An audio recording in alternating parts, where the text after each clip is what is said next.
Chennai 365, an effort by SKS in association with social, sports and cultural bodies to do good to a vibrant Chennai.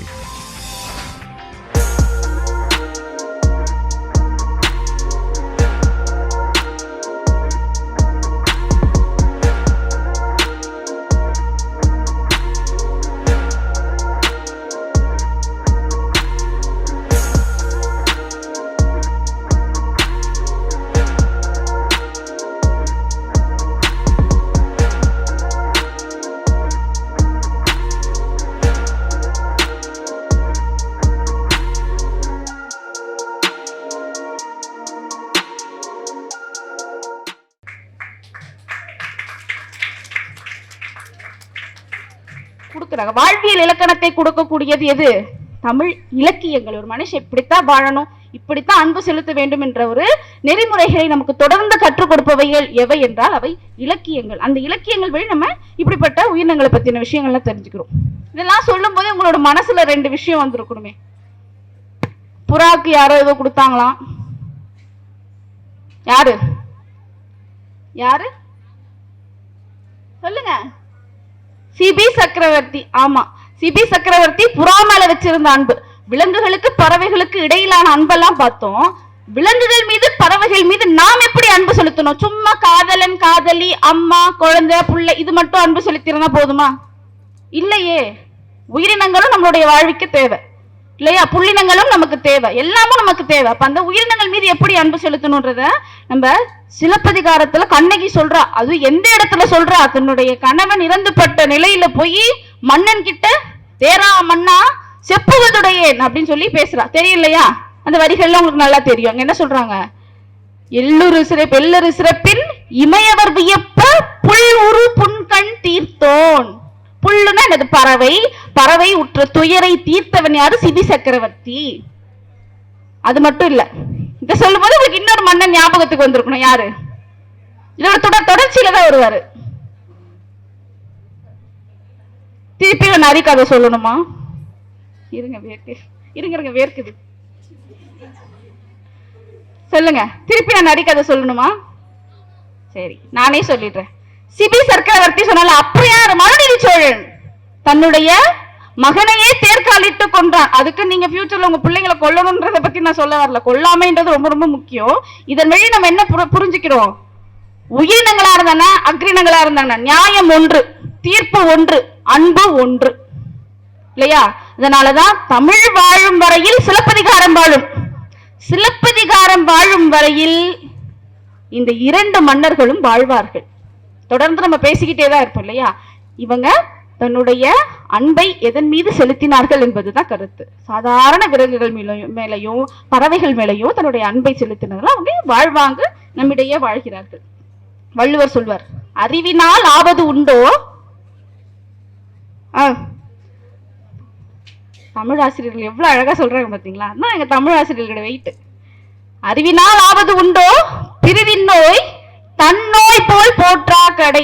நான் பெரிய அறிவாளி, ஆனா என்கிட்ட துப்பாக்கி இருக்கு, யாருன்னா எதிர்த்து பேச சுட்டுருவேன். அந்த அறிவுக்கு எதனா பிரயோஜனம் இருக்கா? பயன் இருக்கா? படித்த படிப்புக்கு அதுல எங்கேயாவது பயன் இருக்கா? அறிவே இல்லைனாலும் பரவாயில்ல, அன்போடு இரு. அறிவால் ஆகிறது ஒண்ணும் கிடையாது. நீ அவன் கஷ்டப்படும் பொழுது அவனுக்கு உதவி செய்யாம, அவனுடைய துன்பத்தில் பங்கெடுத்துக் கொள்ளாமல், அவனுடைய நலனை உன் கருத்தில் கொள்ளாமல் வாழ்வாய் என்றால் இந்த உலகத்துல நீ வாழ்றதே வேஸ்ட். உனக்கு எதுக்கு 6 அறிவு இருக்குன்னு வெளியில போய் நீனு பெருமையா சொல்லிக்கிற? உனக்கு எதுக்கு பீடு நடை அப்படின்னு வள்ளுவர் இடித்து சொல்றார்.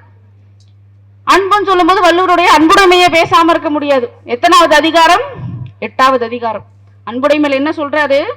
அன்பிலார் எல்லாம் தமக்குரியர், அன்புடையார் என்பும் உரியர் பிறர்க்கு. நம்மள டிஃபன் பாக்ஸே இன்னொருத்தவங்களுக்கு கொடுக்க மாட்டோம், நம்ம எங்கிறது போய் என்பு கொடுப்போம் இல்ல? ஆனா இந்த குறளுக்கு பொருத்தமாக இருந்தவர் யார்? நம்மளுடைய சிபி சக்கரவர்த்தி. அன்புடைய இன்னொரு பரிணாமம் பிறருக்கு விட்டு கொடுப்பது. விட்டு கொடுப்பது மட்டுமல்ல, தன்னிடத்தில் உள்ளவற்றை பகிர்ந்து கொள்வதும் கூட ஒரு வகையிலான அன்புதான். தனக்குன்னு எதுவும் எடுத்து வைக்காம மற்றவர்களுக்கு நம்மால் என்ன பயன் என்று வாழ்வதும் கூட ஒரு வகையில இந்த சமூகத்திற்கு வேண்டியதான ஒரு அன்பாக நாம் பார்க்கலாம். இப்போ நம்ம திருவிழாலெல்லாம் பார்த்துருப்போம், கோயில் எல்லாம் இங்க நம்ம எல்லாருமே நான்வெஜ் எல்லாம் சாப்பிடுவோம் இல்லையா? திருவிழானாலே நமக்கு கெடா வெட்டி பொங்கல் போடுவாங்க, நல்லா சாப்பிட்டு ஜாலியா என்ஜாய் பண்ணிட்டு மாமா பொண்ணு அத்தை பசங்களை பார்த்தோமா விளையாடணுமா பேசணுமா அப்படின்னு சொல்லி ஒரு ஜாலியா போகும் திருவிழால. ஆனா அந்த திருவிழால உயிர் பலி செய்யறாங்க இல்லையா? கிருபானந்த வாரியார் தெரியுமா உங்களுக்கு? ஒரு தாத்தா, வயசான தாத்தா, யூடியூப்ல எல்லாம் பாத்தீங்கன்னா தெரியும். அவர் வந்து கதை சொல்லிக்கிட்டு இருப்பாரு. அவர் சொன்ன கதை தான் இது. ஒரு நாள் என்ன பண்றாரு, இந்த உயிர் பலியை கண்டிச்சு சொன்ன கதை இது. ஒருத்தன் பொய்யா சாமி அடிக்கிட்டு இருக்கான். எல்லாம் எதுவுமே தெரியல கூட எல்லாம் தெரிஞ்ச ஏகாம்பரம் மாதிரி ஒருத்தர் இருப்பார்ல, அவருதான் அவரு. பொய்யா சாமியாடி ஊர் மக்களை ஏமாற்றி அவர்களுடைய சாப்பாடு பொருள் எல்லாத்தையும் பொய்யா சொல்லி எல்லாத்தையும் வாங்கிக்குவார். இவருக்கு என்னைக்காச்சும் ஒரு நாள் தண்டனை வரணும்ல, அது இருக்கு.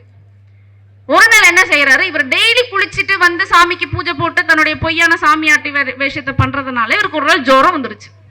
ஜுரம் வந்தா நம்மள என்ன செய்வோம்? சுக்கு கஷாயமோ மிளகு கஷாயமோ இல்ல ஹாஸ்பிட்டல்ல போய் ஒரு பேராசிட்டமாலோ எதையோ ஒன்று வாங்கி போட்டு நம்ம சரி பண்ணுவோம். அதிகபட்சம் ஊசி போடுவோம் இல்ல பிளட் டெஸ்ட். அதுதான் நமக்கு தெரிஞ்சது. இவர் என்ன செஞ்சாரு, இவருக்கு ஜுரம் வந்தது. இவர் ஊரை ஏமாத்தத்துக்கு டெய்லி குளிச்சாரு பச்சை தண்ணியில. இவருக்கு ஜுரம் வந்தது.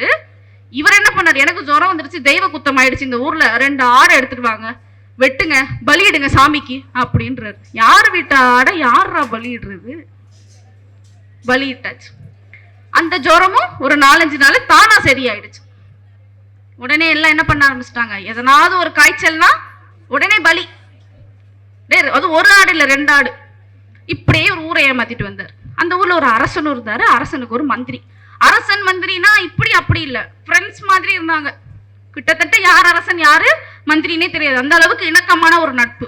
இவங்க இருவருக்குமே 2 பிள்ளைங்க. அந்த 2 பிள்ளைகளும் ஒரே இடத்துல கற்பிக்க பள்ளி கூட அனுப்பிச்சாங்க. நல்ல கல்வி, நல்ல விளையாட்டு, நல்ல போர் எல்லாமே ஒன்னா சொல்லி கொடுக்குறாங்க. 2 பேருமே ஒன்னா வளர்றாங்க. அந்த 2 பேருக்கும் வயசாகுது. என்ன வயசாகுதுன்னா, அடுத்து அவங்களுடைய அப்பாவோட பதவிக்கு வரக்கூடிய வயசாயிடுச்சு. உடனே அரசன் என்ன சொல்றாரு, அரசன் அவருடைய பிள்ளைய அரசனாக்குறாரு, அமைச்சன் அவருடைய பிள்ளைய அமைச்சராக்குறாரு. ஒரு 14 வருஷமா மழையே இல்லப்பா. நம்ம ஆள் என்ன பண்ணுவாங்க, தெய்வ குத்தம், திருப்பி என்ன பண்ணுவாங்க, ஆடை கூட்டிட்டு வந்து வெட்டணும்னு சொல்லுவாங்க. ஆனா இந்த அரசன் அமைச்சனும் அதை பண்ணல. ஃபர்ஸ்ட் சாமி கிட்ட போவோம், போய் என்ன பிரச்சனைன்னு கேட்போம்னு சொல்லி சாமி கிட்ட வேண்டலாம்னு சொல்லி 2 பேரும் வராங்க. வர்றது அரசன் இல்லையா? அப்போ எப்படி இருக்கும், படை பலம் எல்லாம் வேகமா. கோயிலே அந்த குதிரைகள் வந்து ரவுண்ட் அப் பண்ணுது. அந்த கோயிலுக்குள்ள இருந்த பூசாரிக்கு பயமாயிடுச்சு, நம்ம ஏதோ தப்பு பண்ணிட்டோம், மாட்டிக்கிட்டோம், நம்மள வந்து ரவுண்ட் அப் பண்ணி கைது பண்ண போறாங்க. பயந்து போய் சாமி சிலைக்கு பின்னாடி போய் ஒளிஞ்சுக்கிறார் அந்த பொய்யா சாமியாடுற சாமியாடி. இவங்க வந்தாங்க, வந்து நான் 14 வருஷமா மழை இல்லை, நான் என்ன பண்ணணும் போது சாமி பேசுது. என்ன பேசுது, எனக்கு ஒரு உயிர் பலி வேணும் அப்படின்னு கேக்குது. உடனே அமைச்சர்ல, நான் அமைச்சர் தானே, நான் செத்துடுறேன், நீங்க அரசனாயிரு. இல்ல இந்த ஊரோட அரசன் நான் தான் அரங்காவல், நான் தான் சாகுறேன். 2 பேருக்குள்ள போட்டி, நான் உயிர் விடுறேன்னு சொல்லி. உடனே சாமி சொல்லுது, நீங்க 2 பேருமே உயிர் விட வேண்டாம், என் சிலைக்கு பின்னாடி ஒருத்த ஒளிஞ்சிருக்கா பாரு, அவனை போட்டு தள்ளுங்க முதல்லங்குது. உடனே அந்த சாமியாடி நடுங்கிக்கிட்டே வரா, எப்பா சாமி, 45 வருஷமா உனக்கு நான் பூஜை பண்ணிக்கிட்டு இருக்கேன், என்னையே போய் கொல்ல சொல்றீங்களே, நான் என்ன செஞ்சேன்னும் போது, 14 வருஷத்துக்கு முன்னாடி யோசி, உனக்கு ஜுரம் வந்ததுன்னு சொல்லிட்டு நான் படைச்ச 2 உயிரினங்களை வந்து நீ வெட்டனியே, இது நியாயமா? உனக்கு யார் அதிகாரம் கொடுத்தா அப்படின்னு சொல்லி சாமி கேக்குது. இதெல்லாம் உண்மைக்கும் அப்பாற்பட்டுதானே இந்த கருத்துக்களை எல்லாம் நம்ம மனசுல வச்சுக்கணும். எந்த உயிரையும் கொள்வதற்கு நமக்கு என்ன ரைட்ஸ் இல்லையா? அதை கண்டிக்கிறாங்க. அப்போ உயிரினங்கள் மீது அன்பு செலுத்த வேண்டியதுடைய அவசியத்தை நம்ம இந்த சங்க இலக்கியங்கள் வழியாகவும் சிலப்பதிகாரம் இந்த மாதிரி பெரியோர்களுடைய கதைகளின் வழியாகவும் நம்ம ஒரு மாதிரி தெரிஞ்சுக்கிறோம். அப்படியே கொஞ்சம் நகர்ந்து வரலாம். சாமி மேல அன்பு, சாமின்னும் போது சரி கடவுள் பக்தின்றது ஒரு விஷயம் வருது இல்லையா? கடவுள் மேல நம்ம அன்பு செலுத்துறோம்ல, அது அன்பா? கடவுள் மேல எல்லா வெள்ளிக்கிழமானா செவ்வாய்க்கிழமானா கிருத்திகையானா வீட்டுல அம்மா எல்லாம் சாமி எல்லாம் கும்பிடுவாங்க, நம்ம சர்ச்சுக்கோ இல்ல மசூதிக்கோ போறோம் இல்லையா? கடவுள் ஏதோ ஒரு கடவுள் மேல, இல்ல கடவுள் இல்லாதவர்கள் ஏதோ ஒரு ஒன்றின் மேல நம்ம நம்பிக்கை வச்சிருப்போம் இல்லையா? அது அன்பா? இல்ல கடவுள் நம்ம போனா போது ரொம்ப வரான், பாஸ் பண்ணி விடுவோம், போனா போது ரொம்ப கேட்கறான், ஒரு வீடு வாங்குறதுக்கு ஹெல்ப் பண்ணுவோம், அப்படியெல்லாம் நமக்கு அருள் புரியுறாங்கல்ல, நானே பதில் சொல்லிட்டேன். இது அன்பா? இல்ல. கடவுள் மீது நாம் வைத்திருப்பது பக்தி, கடவுள் நம் மீது வைத்திருப்பது கருணை. இப்ப கடவுளுக்கும் நமக்கும் இடையில அன்புன்றது இல்லை, ஆனா இருக்கும். எப்போ நீ சக மனிதனுக்கு எப்பொழுது உதவுகிறாயோ, அன்பு காட்டுகிறாயோ, அப்ப அந்த சக மனிதனுக்கு நீ கடவுளா இருப்ப. உங்க இருவருக்கும் இடையில் இருப்பதுதான் அன்பு. நான் சாமிக்கு உண்டியல ₹1,00,000 போடுறதை விட பக்கத்துல இருக்கவனுக்கு ஒரு ₹4 கொடு, நீ அவனுக்கு கடவுள். உங்க 2 பேருக்கு இடையில இருக்குல்ல, அதுதான் உண்மையான அன்பும் கூட. எதிர்பார்ப்பில்லாத அன்பை பத்தி நான் சொன்னேன் இல்லையா? பெரிய புராணம்னு ஒரு இலக்கியம் இருக்கு. 63 நாயன்மார்களுடைய வரலாறை சொல்லக்கூடிய ஒரு இலக்கியம். நீங்க எல்லாம் படிச்சிருப்பீங்க. 10th-லயோ 12th-லயோ பெரிய புராணம்னு ஒண்ணு இருந்தது உங்களுக்கு தெரிஞ்சிருக்கும் இல்லையா? அதுல 63 நாயன்மார்களுடைய வரலாறெல்லாம் சொல்ல மாட்டேன், பயந்துராதீங்க. ஒரே ஒருத்தர் லவ் ஸ்டோரி மட்டும் சொல்லிடுறேன். லவ் ஸ்டோரினா தான் நீங்களும் அப்படி பிரிஸ்கா ஆவீங்க, அதனால. ஆனா இப்ப ஷாக் ஆகக்கூடாது. நான் சொல்ல போற லவ் ஸ்டோரி வந்து ஒரு ஆணுக்கும் பெண்ணுக்கும் இடையிலானது இல்ல, ஒரு ஆணுக்கும் ஆணுக்கும் இடையிலானது.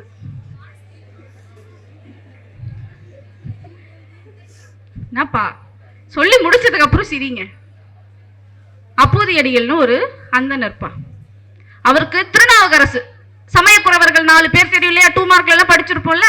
அதுல ஒருத்தர் யாரு? திருநாவுக்கரசு. அப்பர்ன்னு சொல்ற திருநாவுக்கரசு. அந்த சமயக்குறவர்கள் 4 பேர் யாருக்கு தெரியும் சொல்லுங்க பாப்போம்.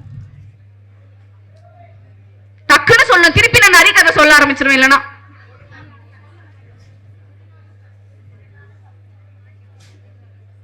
எல்லா கொஸ்டினுக்கும் ஆன்சர் உனக்கு மட்டும்தான் சொல்றதுக்கு வாய்ப்பு இருக்காமா? கரெக்டா சொல்றீங்க, வாழ்த்துக்கள். சரி, இந்த 4 பேர் கிளாப் பண்ணலாம். அந்த அப்பர்னு சொல்லப்படுற திருநாவுக்கரசருடைய பெருமையை வந்து அப்பூதியடிகளுக்கு ரொம்ப பிடிக்கும். அப்பூதியடிகள் சிவன் மீது அன்பு வைத்தில்ல, சிவன் மேல அன்பு இருக்கு, அதை பத்தி நான் பேச வரல. சிவன் மீது வைத்திருந்த அன்பை காட்டிலும் சக மனிதனான திருநாவுக்கரசர் மீது ரொம்ப அன்பு வச்சிருந்தாருப்பா. இதான் நான் சொன்ன அந்த 2 ஆண்கள். சரிங்களா? இப்ப சிரிக்கலாமா? என்ன பண்ணாருன்னா, அவர் யாருன்னு தெரியாது, ஒரு உருவம் தெரியாது, அவருடைய ஸ்ட்ரக்சர் எதுவுமே தெரியாது. ஆனா பாக்குற எல்லா பொருளுக்கும் திருநாவுக்கரசு பேரு. நமக்கு நம்மளோட பேர் ஏதாவது ஸ்வீட் கடையில் கங்கா ஸ்வீட்ஸ் பார்த்தோன்னா 2 நிமிஷம் நின்று பார்த்துட்டு போவாய், நம்ம பேரெல்லாம் வச்சிருக்காங்க. அப்படி ஒரு ஜாலி ஒரு கிரேஸ் இருக்கும்ல, நம்ம பேர் ஏதாவது கடையில வச்சிருந்தா. அந்த மாதிரி திருநாவுக்கரசு ஒரு நாள் அந்த திங்களூர்ன்ற ஊருக்கு வராரு. எதுப்பாரு திருநாவுக்கரசு, தண்ணி தொட்டி திருநாவுக்கரசு, தூளாக்கோன்னு திருநாவுக்கரசு. என்னடா இது, நம்ம பேரை தான் வச்சிருக்காங்களா, சரி கொஞ்சம் கன்ஃபார்ம் பண்ணிக்கலாம்னு சொல்லி அப்பூதியடிகளுடைய வீட்டுக்கு போய், எப்ப அப்பூதியடிகளே எதுக்கு பாரு திருநாவுக்கரசுன்னு பேர் வச்சிருக்கீங்க? நான் தான் திருநாவுக்கரசு முதல்ல சொல்லல, எதுக்கு பாரு திருநாவுக்கரசன் பேர் வச்சிருக்கியே, யார் அவரு அப்படின்னு கேக்குறாரு. உடனே வருது அந்த அந்தனருக்கு கோவம். அம்பி அந்நியனா மாறுறாரு. யார பார்த்து என்ன கேக்குற? திருநாவுக்கரசர் எவ்வளவு பெரிய பெருமைக்கு உரியவர் தெரியுமா? கல்லுல கட்டி கடல்ல தூக்கி போட்டாலும் அதை தெப்பமா மிதந்து வந்தவர். சொல் துணை வேதியன் சோதி வானவன், பொன் துணை திருந்தடி பொருந்த கைத்தொட, கல் துணை பூட்டி ஒரு கடலில் பாய்ச்சிடும் நல் துணையாவது நமசிவாயவேன் வந்தவர் அப்படின்னு சொல்லி பெருமையா பேச. உடனே நாவுக்கரசர் சொல்றாரு, எப்பா நீ இவ்வளவு பெருமையா பேசுற, நாவுக்கரசே நான் தான் அப்படின்றாரு. அவ்வளவு நேரம் அந்நியனா இருந்த அப்பூதியடிகள் டக்குன்னு அம்பியா மாறி, எப்படி நம்ம அந்த படத்துல அந்நியன் படத்துல அப்படி இப்படி கேரக்டர் மாறிட்டே இருக்கும், இப்படி இருந்தாரு அப்படி மாதிரி, அப்படி திருப்பி இப்படி முதல் காலில் விழுந்துட்டார்.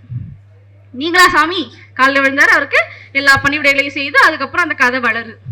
இந்த விஷயத்துல நம்ம என்ன தெரிஞ்சுக்கிறோம்னா, ஒருவர் மீது ஒருவர் பாராமல் வைத்திருந்த அந்த அன்பு இருக்குல்ல, இவன் கொஞ்சம் வெயிட்டா இருக்கிறான், இவன் மேல நல்ல ஒரு அன்பு வச்சு தலுக்கா பேசி நமக்கான காரியத்தை சாதிக்கலாம் அப்படின்றதெல்லாம் அன்பு இல்லை.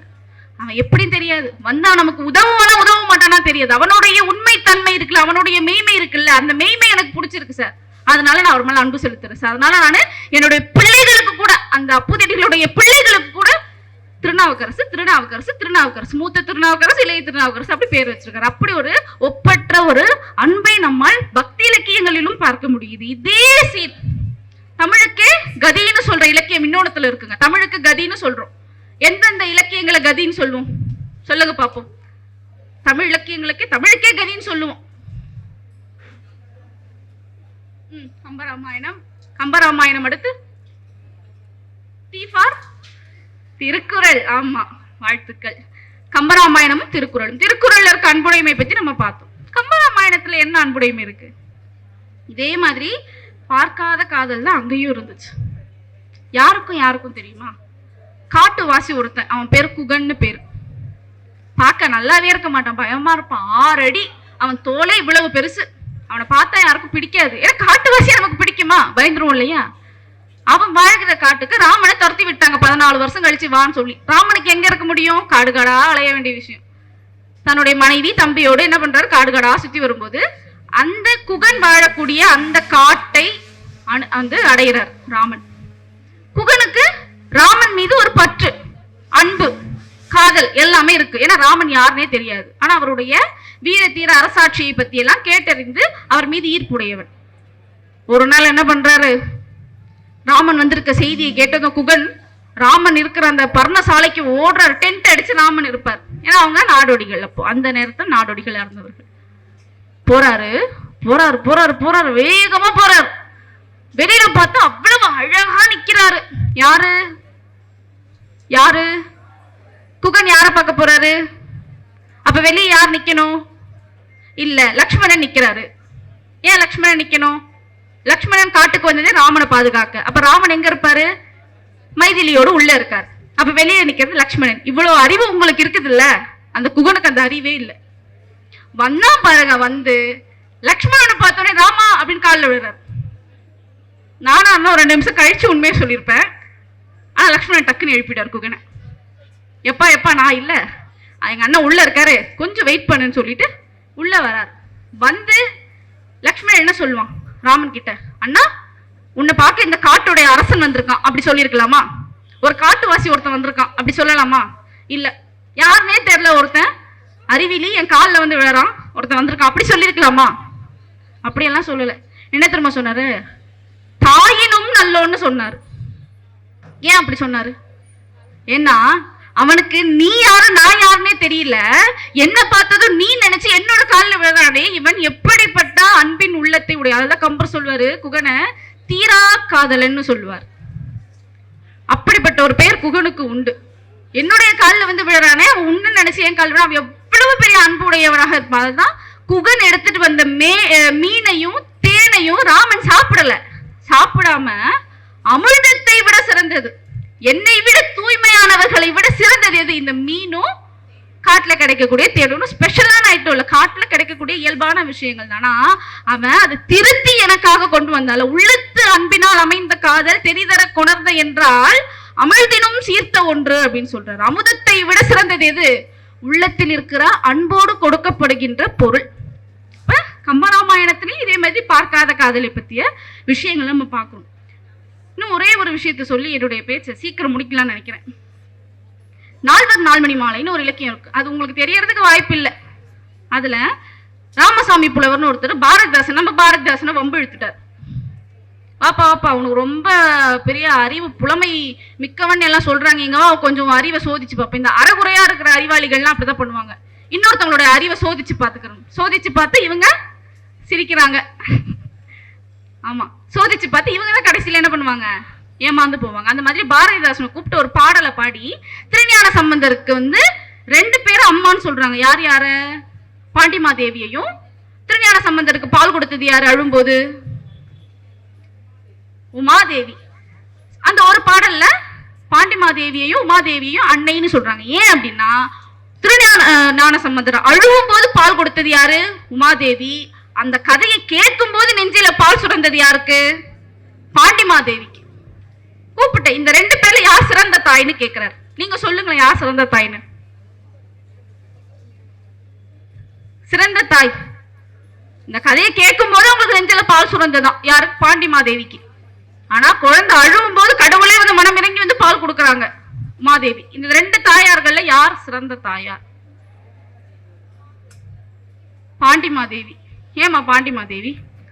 ஐயோ, பதில் சொன்னதே பெருசு, இதுல ஏன் வர அடுத்த கேள்வியை கேட்கறீங்களே. சரி, அந்த பதில வந்து நான் சொல்றேன். ஏன்னா ஒரு குழந்தை அழுகுதோ அப்படி மனசுல ஒரு தோணுமா அம்மாக்கு. அப்படி தோணும் போதே அணைச்சு அந்த குழந்தைக்கு பால் கொடுத்து அது தலையாய அன்பு. ஒரு குழந்தை அழுறது காதல கேட்டதுக்கு அப்புறமா தன்னுடைய வேலைகளை விடுத்து வந்து பால் கொடுக்கறா பத்தியா, அது மிடில் நடுத்தரமான அன்பு. குழந்தை அழுறது கேக்குது, அதை கண்ணால பாக்குறா, பார்த்ததுக்கு அப்புறமா பால் கொடுக்குறாங்க பத்தி, அது கடையாய அன்பு. அப்படி அந்த வகையில பார்க்கும்போது அந்த கடையாய அன்பு கூட உமாதேவிக்கு கிடையாது. ஏன்னா சிவன் சொன்னது பிறகுதான் உமாதேவி பால் எடுத்து கொடுத்தாலே தவிர பாண்டிமாதேவி பாஸ்ட் டென்ஸ்ல நடந்த விஷயம். நாவுக்கரசர் பக்கத்துல கூட இல்ல, ஞானசம்பந்தர் பக்கத்துல கூட இல்ல, எப்பயோ நடந்த விஷயத்தை கேட்கும் போதே அவளுக்கு நெஞ்சில பால் சுரக்கிறது என்றால் அதுதான் உண்மையான தாய் அன்பு அப்படின்னு சொல்லி பாரதிதாசன் ஒரு விளக்கம் சொல்கிறார். இதுல வெறும் இலக்கியமா கதையா கேட்கும் போது மேலோட்டமா இது அன்பு தானே இருக்கும். நல்லா சிந்திச்சு பாத்தீங்கன்னா அதோடைய ஆழமான தன்மை நமக்கு புரியும். புலவர்களாலதான் இந்த மாதிரியான விஷயங்களை ஆய்ந்து நமக்கு எடுத்து சொல்ல முடியும். இந்த மாதிரி ஒரே ஒரு பொண்ணுமா, அதாவது பெண்கள் வந்து இங்க டாமினேஷன் ஜாஸ்தியா இருக்கு இல்லையா, ஒரு பொண்ணு கரெக்டா கிட்டத்தட்ட 100 வருஷத்துக்கு முன்னாடி 101 வருஷத்துக்கு முன்னாடி அழகா இருப்பா. அவ பண்ணிட்டு இருந்தது ஒரு டீச்சிங் ஒர்க்கு. அதை கைவிட்டுட்டு அப்புறமா இன்னொரு ப்ரொஃபஷனல் தேர்ந்தெடுக்கிறா. நர்ஸு படிக்கிறா. வீட்டை விட்டு வெளியே வந்துடுறா. வெளியே வந்து அன்பின் பணியாளர்னு ஒரு ட்ரஸ்ட் ஆரம்பிக்கிறா. அத நான் பணியாளர் தான். யாருக்கு பணியாளர்னா என் மீது அன்பு காட்டுறாங்கல்ல அவர்களுக்கும், நான் யாருக்கெல்லாம் அன்பு காட்டுறதுக்கு தகுதியா இருக்காங்களோ அவர்களுக்கு தான் நான் பணியாளர். போறவர்களுக்கெல்லாம் பணியாளர் இல்ல. அன்பின் பணியாளர்னு ஒரு ட்ரஸ்ட் ஆரம்பிக்கிறா. அதுல நோயுற்றவர்களுக்கெல்லாம் மருந்து கொடுக்குறா. செவிலியர் படிச்சுட்டு அந்த பெண் சொல்றாப்பா, என்ன சொல்றா, இந்த உலகத்தையே நீ வெல்ல வேண்டும்னு நினைச்சுன்னு வச்சுக்கோயேன், அதுக்கு பெரிய பெரிய பீரங்கிகளோ துப்பாக்கிகளோ தேவையே இல்லை. என்ன வேணும்னா அன்பும் இரக்கமும் இருந்தால் போதும் சொல்ற. இந்த அன்பும் இரக்கமும் இருந்தால் போதும் இந்த உலகத்தையே வெல்லலாம். அதான் வள்ளுவர் சொல்றாரு, அறத்திற்கே அன்பு சார்பென்பர். அறவழியில செயல்படணும் அப்படின்னா அதுக்குதான் அன்பு தேவைப்படும்னு சொல்றாருன்றாரு வள்ளுவர். யார் அது? அரியார். அறிவில்லாதவனும் அப்படி சொல்லுவானா. அறத்திற்கே அன்பு சார்பென்பர் அரியார். மரத்திற்கும் அத்தே துணை. அறச்செயல்களுக்கு மட்டுமல்ல, மரச்செயல்களுக்கும் வீர செயல்களுக்குமே எதுதான் முக்கியம்? அன்புதான் முக்கியம். நீ ஒருத்த உன்னை அடிச்சுட்டான் பதிலுக்கு அடிக்கும் போது அங்க வளர்வது எது? பகைமை வளரும். உன்னை அடிப்பவர்கள் மீது நீ அன்பு செலுத்திப்பாரு, அவர்கள் உன்னிடத்தில் சரணாகதி அடைவார்கள். அந்த இடத்துல யாரு வின்னர்ஸ்? நாம தான் வின்னர்ஸ். வலிக்கும், கொஞ்சம் தாங்கிக்கணும், என்ன பண்றது. சரி, இவ்வளவு நேரம் நான் ஒரு பெண்மணியை பத்தி சொன்னேன்ல, அந்த பெண்மணி யாராக இருக்கக்கூடும்? வெரி நைஸ், அன்னை தெரேசா. அதனாலதான் சொல்லுவாங்க, அவங்களுக்கு திருமணம் ஆகல, குழந்தைங்க இல்ல, ஆனா உலகமே அவங்களை என்ன சொல்லுது? அன்னை தெரேசான்னு சொல்லுது. இப்படிப்பட்ட அன்பு, எந்த எதிர்பார்ப்பும் இல்லை. நான் முதல்ல சொன்னதுல இங்க கடைசியை சொல்லி முடிக்கிறேன். அன்பு இருக்கு இல்லையா, இந்த அன்பு இருக்கு இல்லையா, இந்த அன்பு தான் ஒரு மனிதனை வலிமையானவனாகவும் மாற்றும் எளிமையான தோற்றத்திலே. இப்ப சொல்லுங்க, அன்பு ஆழமானதா எளிதானதா? ஒரு பொண்ணு இருக்கா, அவளுடைய கணவன் மந்திரி. ஆனா நீங்க இதை தெரிஞ்சுக்கிட்டு தான் ஆகணும், நான் சொல்லாம போக மாட்டேன். ஒரு கணவன் அரசவையில வேலை செய்யறான். வேலை செய்யும் போது அந்த கணவனுடைய மனைவி இருக்காங்களா, அந்த அந்த கணவன் வந்து யாரோ ஒரு குமாஸ்தான்னு வச்சுக்கலாம். அவங்க மனைவி மேல மந்திரி காதல், கள்ளக்காதல். அந்த மனைவியை அடைஞ்சே ஆகணும்னு அவருக்கு வெறி.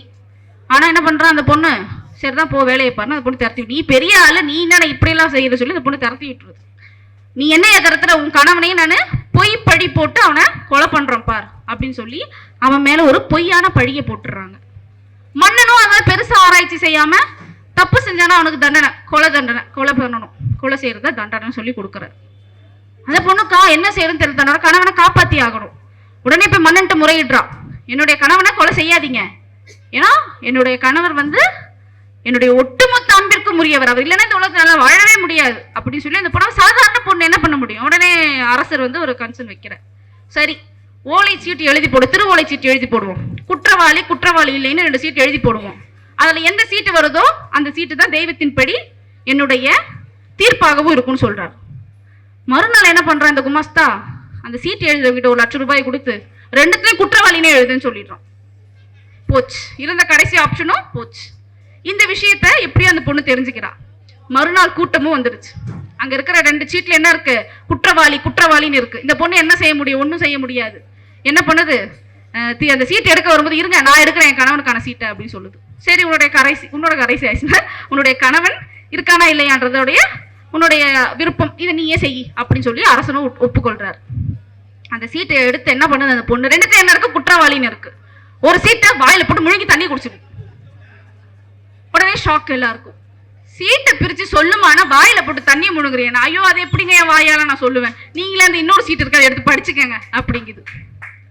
உடனே நீ என்னமா பெரிய லந்தா இருக்க அப்படின்னு சொல்லி அந்த இன்னொரு சீட் எடுத்து பிரிச்சா குற்றவாளின்னு வருது. அப்ப நான் முழுங்கின சீட் என்னவா இருக்கும்? குற்றவாளி இல்லைன்னு தானே இருக்கும். அப்ப என் கணவன் என்னது?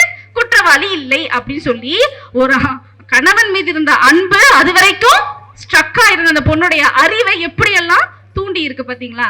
அதான் அன்புன்றது ரொம்ப சாதாரணமான விஷயம். ஆனா தேவைக்கு ஏற்கும் பொழுது அது மிகப்பெரிய ஆயுதமாக மாறக்கூடிய வல்லமை கொண்டது அன்பு. அதனால இவ்வளவு நேரம் என்னோட இந்த அரங்கத்தை நிறைவு செய்து என்னுடைய பேச்சை கேட்டு மகிழ்ந்த தமிழ் பேராசிரியர்களுக்கும் மாணவர்களுக்கும் இந்த ஒரு செய்தியை கூறி என்னுடைய நன்றியை தெரிவித்துக் கொள்கிறேன். தமிழ் துறை தலைவர் உஷா அம்மா அவர்களை பத்தி சொல்லியே ஆகணும். வந்ததுல இருந்து இப்ப வரைக்கும் என்னடா கண்ணு என்னடா வேணும் அவ்வளவு ஒரு அழகா சிறப்பா எங்களை பாதுகாத்து வழி நடத்தி இந்த ஒரு அரங்கத்தை எங்களுக்கு ஒரு பிரம்மாண்ட அரங்கமா மாத்தி கொடுத்திருக்காங்க. தமிழ்துறை பேராசிரியர்களுக்கும் மீண்டும் என்னுடைய நன்றியை தெரிவித்துக் கொள்கிறேன். கல்லூரிய முதல்வர் அப்புறம் சக்திவேல் ஐயா அவர்களுக்கும் என்னுடைய நன்றிகளை தெரிவித்து விடைபெறுகிறேன். நன்றி, வணக்கம். மேலும் எது அன்பு என்ற தலைப்பில் பல தகவல் மிக்க கருத்துக்களை நம்மிடம் பகிர்ந்து கொண்ட நம் சிறப்பு விருந்தினர் திருமதி கங்காபரணி அம்மையார் அவர்களுக்கும் நன்றியை தெரிவித்துக் கொள்கிறேன். மேலும் இனிமையான குரலில் பாடிய திரு பரணி ஐயா அவர்களுக்கும் மிக்க நன்றி. நிகழ்ச்சியை நடத்த அனுமதி அளித்த நம் கல்லூரியின் முதல்வர் முனைவர் சி முருகேசன் ஐயா அவர்களுக்கும் நிகழ்ச்சியை திறம்பட வழி நடத்திய துறை தலைவர் பேராசிரியர்களுக்கும் மேலும் மற்ற துறை பேராசிரியர்களுக்கும் இந்நிகழ்ச்சியை சிறப்பாக தொகுத்து வழங்கிய செல்வி பவானி மற்றும் செல்வி ஸ்வேதா அவர்களுக்கும் இறைவாழ்த்து பாடிய ஆர்த்தி மற்றும் பவானி அவர்களுக்கும் விருந்தினரை உங்களுக்கு அறிமுகப்படுத்திய செல்வி ஸ்வேதா அவர்களுக்கும் மேலும் ஒளி அமைத்து தந்த நல்லுள்ளங்களுக்கும் புகைப்பட கலைஞர்களுக்கும் இறுதியாக இந்நிகழ்வுக்கு உறுதுணையாக நின்று எங்களுக்கு கரவொலி எழுப்பிய ஊக்குவித்த எங்களின் தோழமைகள் அனைவருக்கும் எங்களின் நெஞ்சார்ந்த நன்றியை தெரிவித்துக் கொண்டு விடைபெறுகிறேன். நன்றி, வணக்கம். Even before the phrase corporate social responsibility gained significance, it was textured into the group's value systems. And today, this phrase has been redefined by Mr. Murali as citizen social responsibility. Chennai 365, an effort by SKS in association with social, sports and cultural bodies to do good to a vibrant Chennai. To Sri Krishna Sweets, it's no mere rule. It's not just an act.